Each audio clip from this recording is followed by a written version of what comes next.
ایک غریب آدمی کو قرض کی ضرورت پڑ گئی، 1000 دینار چاہیے۔ میں کہہ چکا ہوں کہ درہم چاندی کا ہوتا تھا، دینار سونے کا، اب 1000 دینار لینا ہے۔ تو جس بندے سے اس نے کہا، اگرچہ وہ نیک بندہ تھا، اس نے کہا یار 1000 دینار دے دو، تو کہنے لگا کوئی گواہ ہے تیرے پاس؟ وہ کہنے لگا غریبوں کا گواہ کون ہوتا ہے؟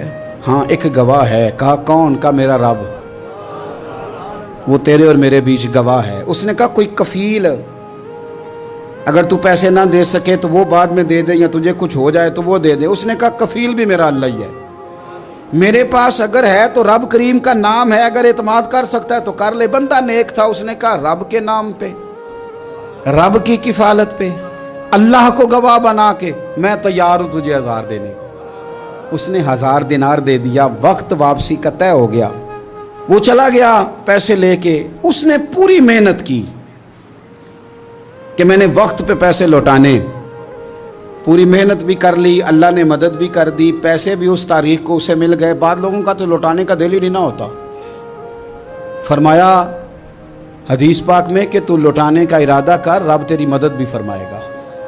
لیکن یہاں بہت سارے لوگ کہتے ہیں خیر ہے، ارادہ ہی نہیں، تو پھر جس طرح کا بندے کا گمان ہو رب بھی اسی طرح کا معاملہ فرماتا ہے۔ اس نے پیسے جمع بھی کر لیے اور واپس دینے کو تیار بھی ہو گیا، لیکن رستہ بحری جہاز کا تھا، کشتی کا تھا، دریا کے رستے واپس آنا تھا۔ اب وہ جب آ گیا دریا کے کنارے تو بڑی کوشش کی، پر وہاں اسے کوئی کشتی نہیں ملی۔ وقت پہ پیسے لوٹانے ہیں، سفر کرنا ہے، اب سواری میسر نہیں ہے۔ سوچ سوچ کے پریشان تھا کہ میں نے تو اللہ کے نام پہ لیے۔ اچانک دل میں ایک تجویز آئی، اس نے ایک لکڑی لی، لکڑی کو اندر سے کھولا، 1000 دینار اس میں بھرا، بخاری پڑھ رہا ہوں، اور ساتھ ایک خط بھی لکھا کہ یار میں پیسے پہنچانا چاہتا تھا پر مجھے کوئی چیز نہیں ملی دریا کے اس پار آنے، اللہ کے نام پر تیری طرف روانہ کر رہا ہوں۔ اور یہ کہہ کہ وہ لکڑی دریا میں رکھ دی، وہ لکڑی ڈوب گئی ہے، واپس آ گیا۔ وہ جس نے پیسے لینے تھے وہ عین مقررہ وقت پر دریا کنارے آیا۔ صبح سے سر شام تک اس نے انتظار کیا، دل ڈھلنے لگا تو دل میں خیال آ گیا کہ یار نہیں، اس نے دینے ہی نہیں، جھوٹا وعدہ کر گیا، پہنچا ہی نہیں وقت پہ۔ اب جب واپس لوٹنے لگا تو اچانک دریا میں ایک لکڑی تیرتی ہوئی دکھائی دی، کہنے لگا لے جاتا ہوں، شام کو روٹیاں پکانے کے کام آئے گی، ایندھن بنا کے جلا لوں گا، ہنڈیا پک جائے گی۔ لکڑی اٹھا کے جلانے کے لیے گھر لایا، گمان تھا کہ وہ نہیں آیا وعدہ کر کے، اللہ کو کفیل اور وکیل بنا کے اور گواہ بنا کے پھر بھی نہیں آیا۔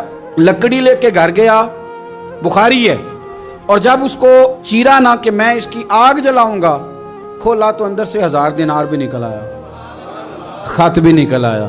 اب ذرا سمجھنا، اس کے دل میں بات کس نے ڈالی کہ تو لکڑی میں پیسے ڈال دے؟ اللہ نے۔ اس بندے کو مقررہ وقت پہ کنارے بھیجا کس نے؟ لکڑی صرف اسی کے ہاتھ آئی تو یہ بندوبست کیا کس نے؟ اللہ نے۔ گھر جا کے چیری تو پیسے بحفاظت اس تک پہنچائے کس نے؟ تو پھر ہمیں بھی توجہ اللہ کی جانب ہی کرنی چاہیے، ہمارے پہ دل کی توجہ رب کی طرف ہی ہونی چاہیے نا، ہمیں ادھر ادھر جانے کی، دیکھنے کی، بندوں پر غور کرنے کی ضرورت کیا ہے؟ وہ پیسے پہنچ گئے، یہ وہاں اپنی جگہ پہ پریشان تھا، اس نے 1000 دینار اور جمع کیا۔ پھر دوبارہ ایک دن دریا کنارے آیا، کشتی مل گئی، بیٹھ کے اپنے اس بھائی کے پاس آیا، کہنے لگا دیکھنا مجھ پر بدگمان نہ ہونا، پیسے اس تاریخ کو بھی جمع کر لیے تھے، دریا پہ آیا تھا پر کشتی نہیں ملی تھی، پھر میں نے نا لکڑی میں ڈال کے خط ڈال کے تیری طرف بھیج بھی دیے تھے، لیکن آج میں پھر لے کے آ گیا ہوں۔ وہ کہنے لگا خوش ہو جا، جس رب کو تو نے میرا اور اپنا گواہ بنایا تھا اس رب نے میرے تک پہنچا بھی دیے ہیں۔